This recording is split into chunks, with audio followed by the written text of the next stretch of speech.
अस्सलाम वालेकुम my dear student.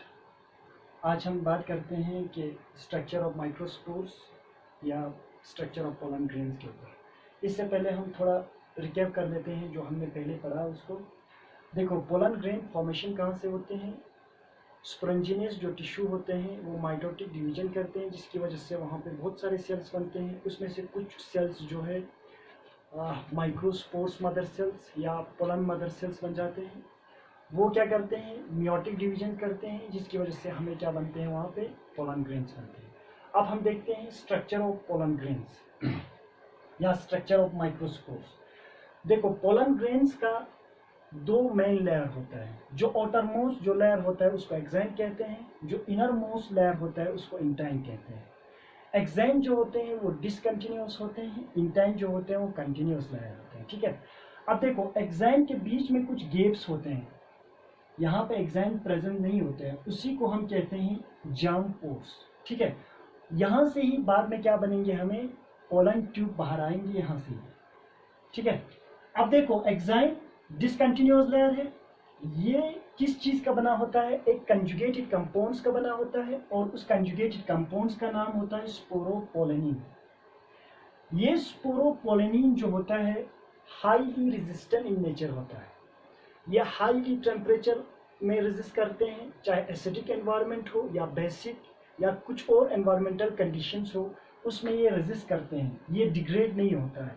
यही वजह है पोलन ग्रेन को हम फॉसिल्स रिकॉर्ड की तरह, मतलब फॉसिल रिकॉर्ड्स के लिए यूज करते हैं।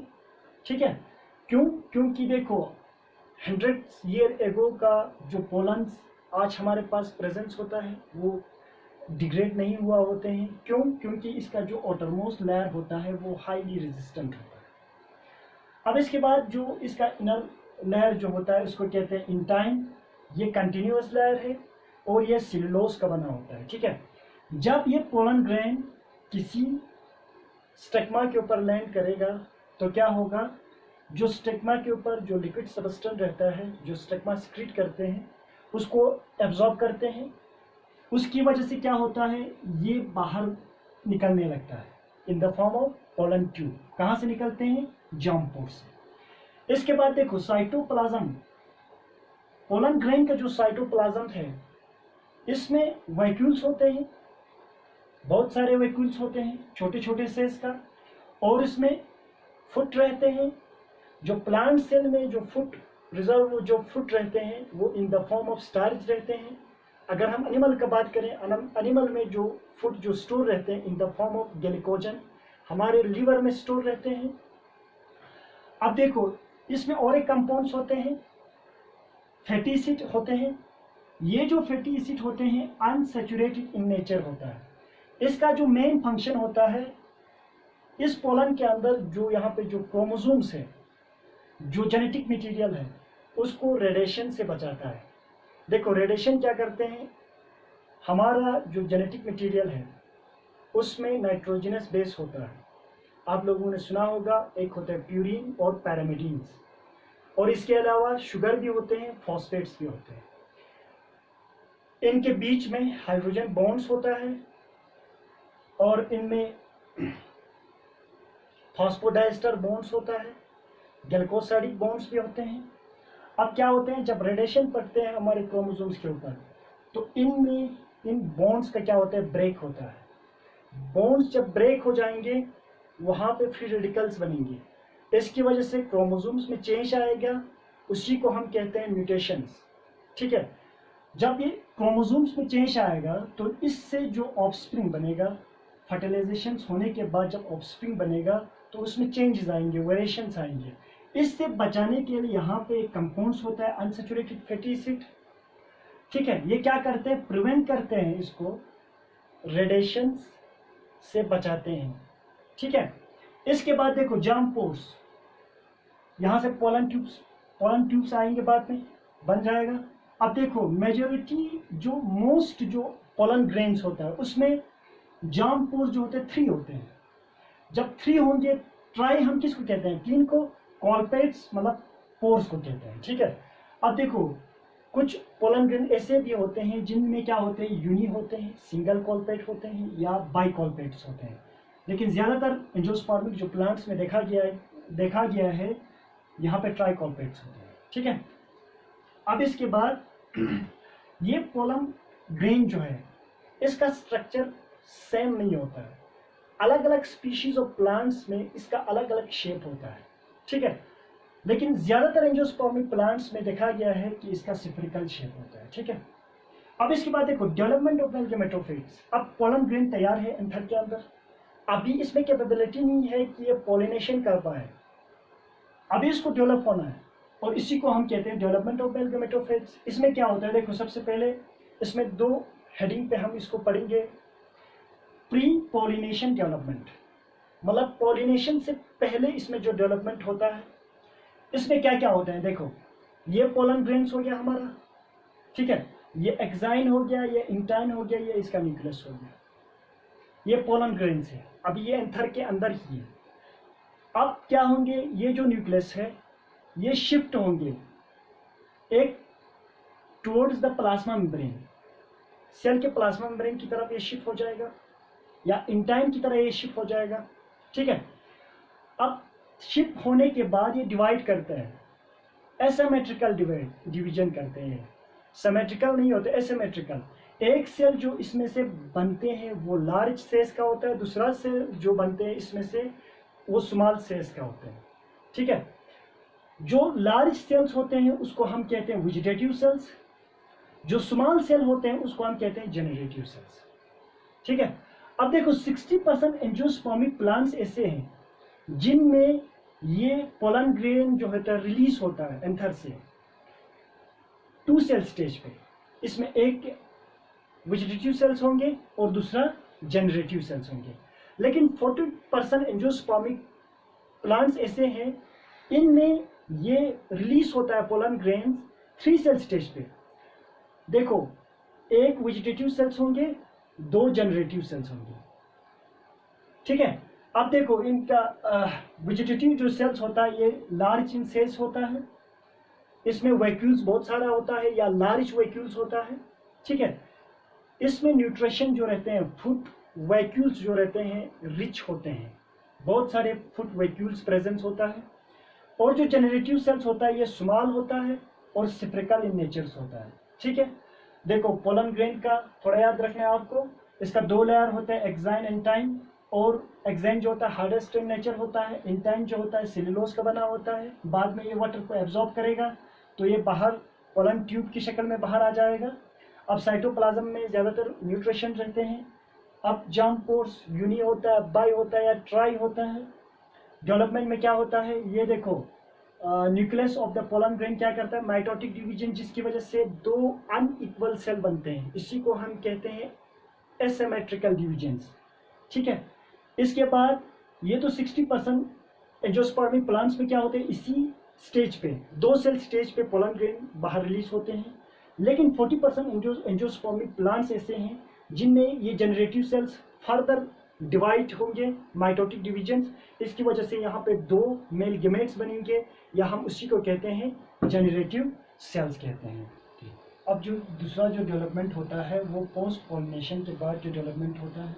पॉलिनेशन के बाद, जब पॉलिनेशन के बाद जो पोलन ग्रेन्स कहाँ पे पहुँचेंगे, स्टिग्मा ऑफ द फ्लावर के ऊपर, तो वो क्या करेगा, न्यूट्रिएंट्स जो वहाँ पे लिक्विड सब्सटेंस और जो न्यूट्रिएंट्स वहाँ पे होते हैं उसको एब्जॉर्ब करना स्टार्ट करेगा। जब वो उसको एब्जॉर्ब करेगा उसका जो इंटाइन जो लेयर होता है वो बाहर इस तरह से निकलने लगता है। ठीक है, और इसी को हम क्या कहते हैं, पोलन ट्यूब कहते हैं। अब ये पोलन ट्यूब देखो, अगर स्टिग्मा होलो है तो उसको कुछ प्रॉब्लम नहीं है। अगर जो स्टाइल होता है, देखो सपोज ये हमारा स्टिग्मा है और ये हमारा स्टाइल है और इसके नीचे होता है हमारा ओरी। ये जो स्टाइल है, ये स्टाइल 2 किस्म के होते हैं, एक तो होलो होते हैं, दूसरा सॉलिड होते हैं। सॉलिड मतलब यहाँ पे सेल्स प्रेजेंस होते हैं, पैरेन्केमेटस सेल्स होते हैं, बहुत सारे इस तरह से पैरेन्केमेटस सेल्स होते हैं। अब देखो, अब पोलन ट्यूब को यहाँ से नीचे आना है तो उसको यहाँ पे तो सेल्स हैं, अब उनको क्या करना है, डाइजेस्ट करना पड़ेगा। इसलिए ये क्या करते हैं, एंजाइम्स क्रिएट करते हैं।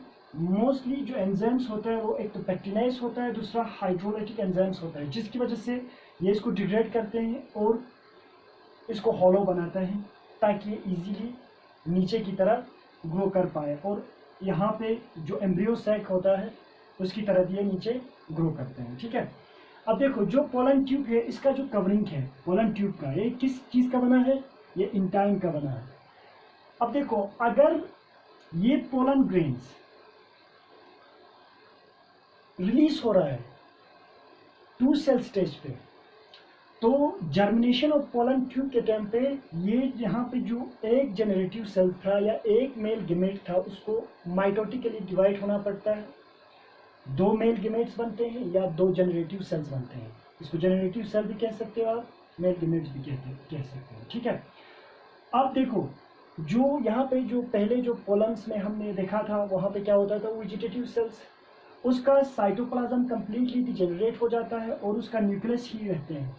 कहाँ पे रहते हैं, टिप्स पे। ठीक है, बाकी ये पूरा क्या होते हैं, होलो हो जाते हैं, इनमें कोई कुछ खास नहीं रहता।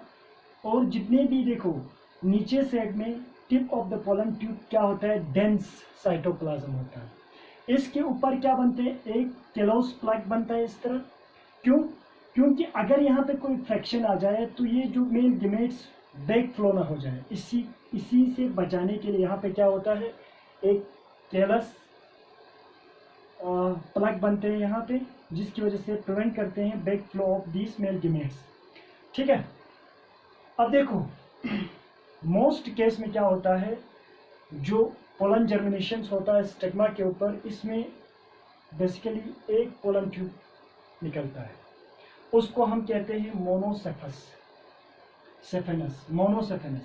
which means at the time of germination of pollen grains on the stigma of flowers there is formations of only one pollen tubes, उसको हम कहते हैं मोनोसेफेनस। ये जो है मेजोरिटी ऑफ एंजियोस्पर्मिक प्लांट्स में क्या होता है, इस तरह होते हैं, सिंगल ही पोलन ट्यूब बनते हैं। लेकिन कुछ प्लांट स्पीशीज ऐसे भी हैं उनमें क्या होता है, मोर देन 1 पोलन ट्यूब्स बनते हैं, उसको कहते हैं पॉलीसेफेनस।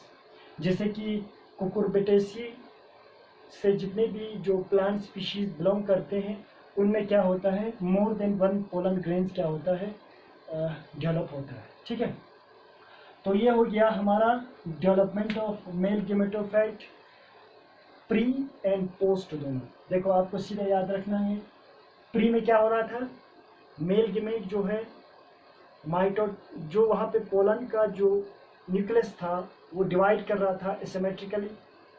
इसकी वजह से एक छोटा सेल बन रहा था, एक बड़ा सेल बन रहा था। छोटा सेल को क्या कहते हैं, जेनरेटिव सेल्स, और बड़ा सेल को क्या कहते हैं, वेजिटेटिव सेल्स। ठीक है, अब देखो 60% एंजियोस्पर्मिक प्लांट्स में क्या होता है, ये 2 सेल स्टेज पे क्या होते हैं, रिलीज होते हैं। लेकिन 40% एंजियोस्पर्मिक प्लांट्स ऐसे हैं जिनमें क्या होते हैं, पोलन रिलीज होता है 3 सेल स्टेज पे।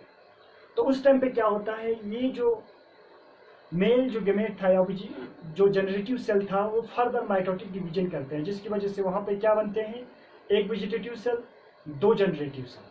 तो ये रिलीज होता है 3 सेल स्टेज पे। अब इसके बाद पोस्ट पॉलिनेशन डेवलपमेंट में क्या होता है, पोलन किसी एजेंट के थ्रू, अगर क्रॉस पॉलिनेटेड फ्लावर्स है या क्रॉस पॉलिनेटेड प्लांट्स है, तो उसमें किसी एजेंट के थ्रू, चाहे वो एनिमल्स हो या एबायोटिक हो या बायोटिक हो, एबायोटिक में विंड्स एंड वाटर होता है, बायोटिक में बहुत सारे होते हैं, इसके थ्रू ये स्टिग्मा के ऊपर पहुंचते हैं। स्टिग्मा कुछ लिक्विड सब्सटेंस को सिक्रीट करते हैं, जिसकी वजह से वो यहाँ पे क्या होता है, इजीली ट्रैप होता है, यहाँ पे बैठ जाते हैं। अब क्या करता है, ये पोलन ग्रेन जो है यहाँ पे जो लिक्विड है, जो मॉइस्चर है, उसको एब्जॉर्ब करने लगते हैं। जब ये एब्जॉर्ब करेंगे, इसके अंदर का जो लेयर इंटाइन जो है वो बाहर की तरफ फूलने लगेगा, और वो जहाँ पे एक्साइन नहीं है उससे बाहर आते हैं in the form of tubes, और उसी को हम क्या कहते हैं, पोलन ट्यूब्स। अब देखो ये नीचे की तरह आएगा, स्टिग्मा के ऊपर जर्मिनेट किया तो नीचे की तरह आए गए। अब सिटाइल 2 किस्म के होते हैं, या तो ये सॉलिड होते हैं या तो ये होलो होते हैं। होलो कंडीशन में इसको कुछ प्रॉब्लम्स नहीं है। अगर ये स्टिग्मा अगर सॉलिड है उस टाइम पे यहाँ पे जो सेल्स होते हैं, मोस्टली ये सेल जो होता है पैरेन्केमेटस सेल्स होते हैं, तो ये पोलन ट्यूब जो होता है एंजाइम सिक्रीट करते हैं। एंजाइम्स जो होता है पेक्टिनेस या हाइड्रोलेस, पेक्टिनेस क्या करते हैं, इन सेल को क्या करते हैं, डिस्ट्रॉय करते हैं, ख़त्म करते हैं, जिसकी वजह से इसको होलो बनाता है और वो पोलन ट्यूब इजीली नीचे की तरह आ सकते हैं। ठीक है, अब देखो नीचे की तरह आने के बाद क्या होगा, ये जो यहाँ पे अगर ये 2 सेल स्टेज पे ये पोलन जो है शेड ऑफ हो रहा है बाहर, पॉलिनेशन होने के बाद जब पोलन जर्मिनेशन होगा, पोलन ट्यूब बनेंगे, उस टाइम पे जनरेटिव सेल्स को फर्दर माइटोटिक डिवाइड करना पड़ता है। तो वहां से क्या बनते हैं, 2 मेल गेमेट्स, और जो यहाँ पे पहले वेजिटेटिव सेल था उसका साइटोप्लाज्म कंप्लीटली खत्म हो जाते हैं। ठीक है, और यहाँ का उसका सिर्फ न्यूक्लियस ही रहते हैं। ठीक है, अब देखो ये 2 मेल गेमेट्स और ये ट्यूब का जो न्यूक्लियस रहते हैं वो tip of the pollen tubes पे रहते हैं। ऊपर क्या बनते हैं, केलोस प्लक, यहाँ पे कुछ ऐसी स्ट्रिप्स बन जाते हैं जिसकी वजह से ये गेमेट्स और ये साइटोप्लाज्म में जो कंटेंट है वो वापस नहीं जाता ऊपर की तरफ, इसी के लिए यहाँ पे केलोस प्लक बनते हैं। ठीक है, अब इस तरह से फिर नीचे जाएगा, फिर ये एंट्री लेंगे किसमें, एम्ब्रियो सेक के अंदर। कैसे एंट्री लेते हैं और कैसे फर्टिलाइजेशन होता है वो हम बाद में देखेंगे। That is all about the mail gametophyte development. Thank you very much.